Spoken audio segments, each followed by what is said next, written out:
The next day I head off towards Bridgewater and Mount Richmond National Park. I've been warned to take it easy on these roads as they are bordering bushland and thus prone to kangaroos. I pegged it back a bit and headed down dirt roads in search of a view of the coast and somewhere to camp. I rode until 8 p.m, exploring back roads until I found a suitable campsite. This is where too much gear becomes a problem. Every time you need something, the process of unpacking and packing becomes time consuming. I want my camera where I can grab it immediately. I want my tripod where I can grab it immediately. I put the tent up and unfortunately puncture a hole in the base, a stalk of a broken fern. Oh well, lesson learnt, time for some shut-eye.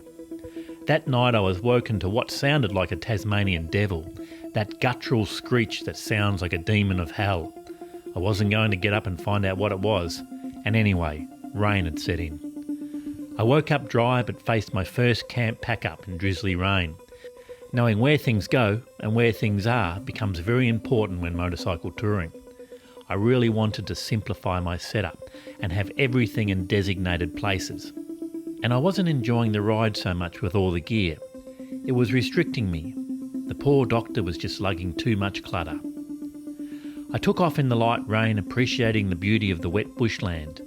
I was unsure where I was, so I checked my phone's map app. Oh great, it can't find my location. Okay, let's try going this way. I find a campsite with an information shelter and approach it, weaving my way between a post and a tree. Oops, forgot I had panniers on and clipped the post, the doctor tumbling to the ground. Quick, turn off motor, turn off the fuel taps, let's try and lift this beast. Nah, it won't even budge. Plan 2, remove as much gear as possible. With a big heave-ho, I managed to get the doctor back on her feet, and thus quelling another concern I had, could I lift my bike fully loaded? I check the map at the shelter, get my bearings and finally find bitumen. The rain is pelting down now and the droplets and condensation from my breath make visibility difficult. I pegged my speed back to 90. This wet weather could bring the roos out. The road to Nelson was heavy with logging trucks. I laughed a hysterical laugh at the hazardous situation. Rain, roos and fucking logging trucks. I finally reached Nelson, a fly speck on the Glenelg River.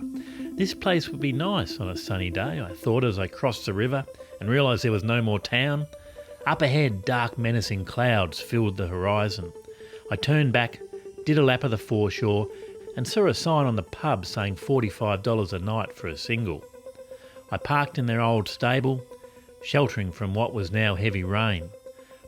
I took off my gloves and jacket and realised I was pretty much wet through, the black of the gloves staining my hands.